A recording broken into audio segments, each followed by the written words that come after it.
हम देखते हैं कि एक बड़ा हॉर्नेट छोटी चींटियों का शिकार बन रहा है और फिर हम एक छोटे लड़के को सोते हुए देखते हैं। वह चौंक कर उठा और तुरंत सफाई करने लगा और नाश्ता करने लगा। लेकिन फिर उसके पिता ग्रैडी ने उसे बताया कि वह अपना शिकार पैक ले ले, क्योंकि वह उसे एक शिकार अभियान पर ले जा रहा था और शिकार यात्रा शुरू होने के कुछ समय बाद ही दोनों जंगल में शिकार की तलाश में निकल पड़े। ग्रेडी ने उसे जंगल में क्या करना है और क्या नहीं करना है यह समझाया, लेकिन ब्लेक जंगल की सुंदरता के बारे में अपने विचारों में खोया हुआ था। इससे ग्रेडी थोड़ा क्रोधित हो गया क्योंकि वह ध्यान नहीं दे रहा था। ग्रेडी के अनुसार जंगल सुंदर है लेकिन खतरनाक भी है और वह तभी जीवित रह सकता है अगर उसे ठीक से पता हो कि क्या करना है। और जब वे अभी भी बातचीत कर रहे थे तो ग्रेडी ने पास में एक हिरण का हवाला दिया।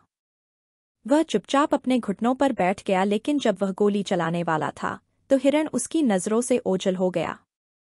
वापस मुड़ने पर वह ब्लेक को नहीं ढूंढ पाया और यह न जानते हुए कि ब्लेक हिरण का करीब से पीछा कर रहा था।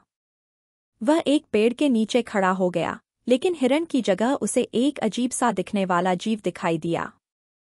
यह देखकर वह उत्सुकता से धीरे धीरे पीछे हटने लगा और अचानक उसके पिता ने उसे चौंका दिया। उसने उसे डांटा कि वह अकेले इस अंधेरे जंगल में क्यों भटक रहा है।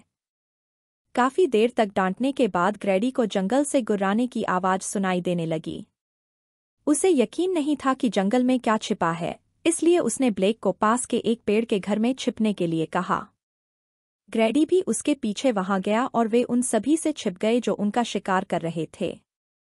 ब्लेक घबरा गया, जबकि उसके पिता ने दरवाजे पर निशाना साधा और कुछ मिनट बाद ग्रैडी अपने आसपास की जांच करने के लिए खड़ा हुआ और स्पष्ट दृश्य प्राप्त करने के लिए अपनी बंदूक पर स्कोप का इस्तेमाल किया। तभी उसने हिरण का क्षत विक्षत शव देखा जो पहले शिकार कर रहे थे। उसने तुरंत अनुमान लगाया कि वहां कोई बड़ा शिकारी खेल रहा है, लेकिन उसने अपने बेटे से झूठ बोला कि यह एक भालू है, उसे घबराने से बचाने के लिए, और वे अंततः सुरक्षित घर लौटने में सक्षम थे। रात को ब्लेक ने अपने पिता को संकट की घड़ी में फोन करते हुए सुना और ग्रैडी डैन के साथ फोन पर था। उसने डैन को बताया कि वह पौराणिक प्राणी वास्तविक है और जोर देकर कहा कि उसने उसे अपनी बंदूक की दूरबीन में देखा है। उसने उस प्राणी का शिकार करने की कसम खाई और जैसे ही ब्लेक करीब गया और कुछ गिरा और उसके पिता ने पलटकर देखा। 30 साल बाद ब्लेक अब एक पूर्ण विकसित व्यक्ति है और उसकी एक सुंदर बेटी है जिसका नाम जिंजर है। वह सड़क के किनारे खेल रही थी और नीचे उतरने से मना कर रही थी। अपने पिता की तरह ही वह अपने गुस्से से जूझ रहा था और घर पर शार्लोट, उसकी पत्नी, ने उसे एक मेल दिया और यह ग्रैडी का मृत्यु प्रमाण पत्र था। ब्लेक को पत्र पढ़कर दुख हुआ और अपनी कॉल समाप्त करने के बाद शार्लोट ने ब्लेक को उसे परेशान करने के लिए डांटा। ब्लेक मेज पर बैठ गया और घोषणा की कि ग्रैडी को आधिकारिक तौर पर मृत घोषित कर दिया गया है क्योंकि वह इतने लंबे समय से लापता है, और इस पत्र ने इसकी पुष्टि की। अगले दिन शार्लोट ने दिन का काम समाप्त करने के बाद ब्लेक को कोर्ट हाउस के बाहर बैठे पाया। उसने उसे अपना लाया हुआ दोपहर का भोजन दिया। फिर उसने पूछा कि क्या वह उनकी वर्तमान स्थिति से खुश है। उसके चेहरे पर नज़र ने पहले ही सवाल का जवाब दे दिया था और उसे एहसास हुआ कि वह और जिंजर ही उसके परिवार के बचे हुए लोग हैं। इसलिए उसे लगता है कि उन्हें अपनी लगातार झुंझलाहट बंद कर देनी चाहिए और खुश रहने की कोशिश करनी चाहिए जब तक वे यहाँ हैं। उसने सुझाव दिया कि अगर वे उसके बचपन के घर चले जाए तो यह उन सभी के लिए अच्छा होगा, पूरी गर्मी की छुट्टियां वहां बिताए।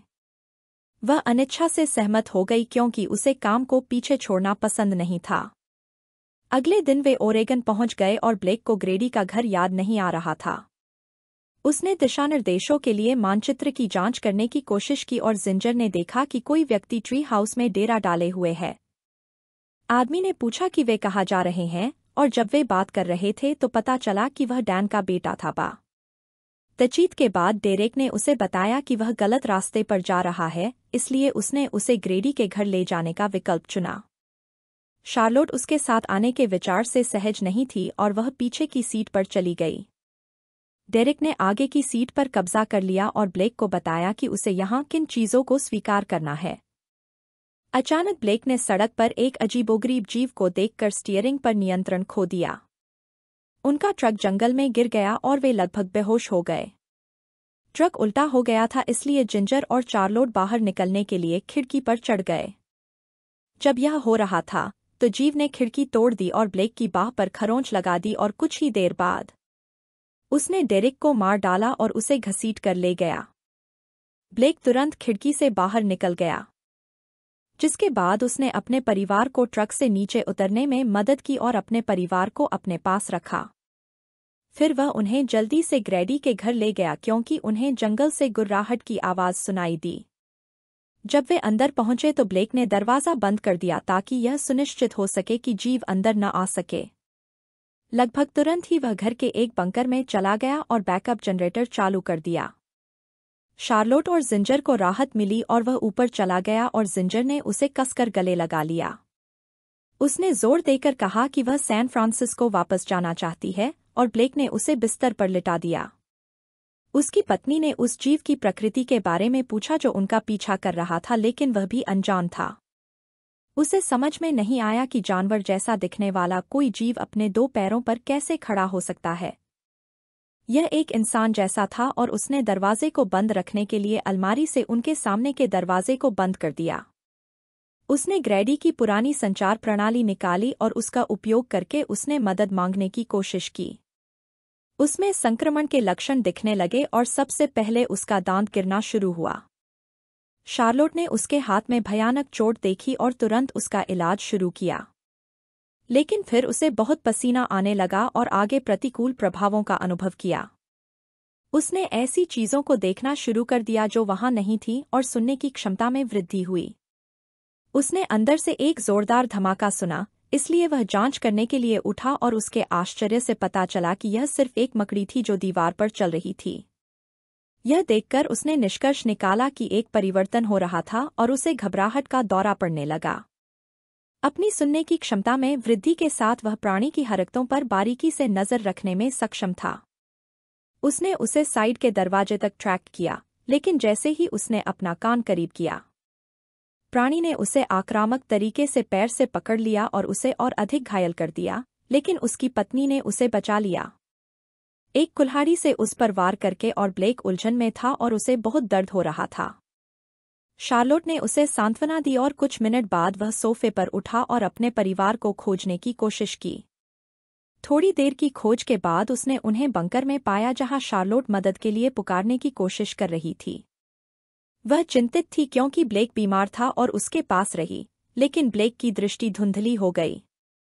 वह उसकी कही गई एक भी बात नहीं सुन सका और अचानक वह रोने लगा, अपनी ही खाल को बुरी तरह से खा रहा था, जिससे शार्लोट अजीब तरह से परेशान हो गई और उसके शरीर को खाने के बाद वह उसके पास से ऐसे निकल गया जैसे कुछ हुआ ही न हो।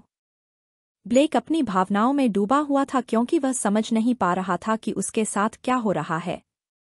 शार्लोट ने फिर भी उससे संपर्क करने की कोशिश की, लेकिन उसने देखा कि वह आगे नहीं आ रहा। उसने ड्राइववे में एक कार देखी और उसे स्टार्ट करने की हर संभव कोशिश की। जिंजर ब्लेक के साथ कार के अंदर थी, लेकिन उसका नया रूप उसे डरा रहा था। थोड़ी देर बाद वह गाड़ी चालू करने में सफल हो गई, लेकिन जैसे ही वे भागने वाले थे, वेयरवुल्फ ने विंड स्क्रीन को तोड़ दिया, जिससे उन्हें कार को छोड़कर शरण लेने के लिए मजबूर होना पड़ा। वे ग्रीनहाउस के ऊपर चले गए और वे अभी भी वहां सुरक्षित नहीं थे क्योंकि वेयरवुल्फ ने छत को फाड़ने के लिए अपने पंजे का इस्तेमाल किया। ब्लेक ने पाया कि उसका परिवार अब सुरक्षित नहीं था, इसलिए उसने शार्लोट को जिंजर को वापस अंदर ले जाने का संकेत दिया। लगभग तुरंत ही वह उस जीव को अपने परिवार से दूर ले जाने के लिए विपरीत दिशा में भाग गया, जबकि उसकी पत्नी ने जिंजर को घर के अंदर ले लिया और जिंजर वह अपने पिता को बाहर छोड़ने के कारण उस पर गुस्सा थी, लेकिन उसने समझाया कि वह केवल उसकी रक्षा करने की कोशिश कर रहा था और ब्लेक घर वापस लौट आया। जब उसने दरवाज़ा खोला और उसे लगा कि वह पहले से भी अधिक विकृत हो गया है और इससे वह डर गई। उसने अपनी कटी हुई उंगली निकाली और फिर लंगड़ाते हुए उनकी ओर बढ़ा, जो और भी भयावह था, लेकिन शार्लोट ने उसके भयानक स्वभाव के बावजूद अपना संयम बनाए रखा और इससे वह शांत हो गया। उसे अपने किए पर पछतावा होने लगा और दूसरा वेयरवुल्फ लगभग तुरंत ही आ धमका। दोनों ने एक भयंकर लड़ाई लड़ी और शार्लोट ने देखा कि वह हार रहा है। उसने वेयरवुल्फ की पीठ में छुरा घोंपा और इससे उसका ध्यान उनकी ओर चला गया। यह शार्लोट और राक्षस के बीच आमना सामना था और ब्लेक ने कुछ ही देर बाद प्राणी को रोक लिया। लेकिन उसने उसे बेहोश कर दिया और उसे घसीट कर ले जा रहा था, लेकिन शार्लोट ने उस पर लोहे की छड़ से लगातार वार किया। पल भर में ब्लेक ने प्राणी को घेर लिया, लेकिन इस बार उसने उसकी गर्दन पर काट लिया और उसे मार डाला। राक्षस को नष्ट करने के बाद उसने उसके हाथ पर बने टैटू को ध्यान से देखा। उसे एहसास हुआ कि यह उसका संक्रमित पिता था और वह जल्दी से घर से बाहर भाग गया। वह वेयरवुल्फ में अपने परिवर्तन के अंतिम चरण से गुजरने लगा। इस प्रक्रिया ने उसे इतना परेशान कर दिया कि वह असमर्थ हो गया खुद को नियंत्रित करने के लिए, और परिवर्तन पूरा होने के बाद उसकी रात की दृष्टि अंततः बढ़ गई और उसने इसका उपयोग बैकअप जनरेटर को बंद करने के लिए किया।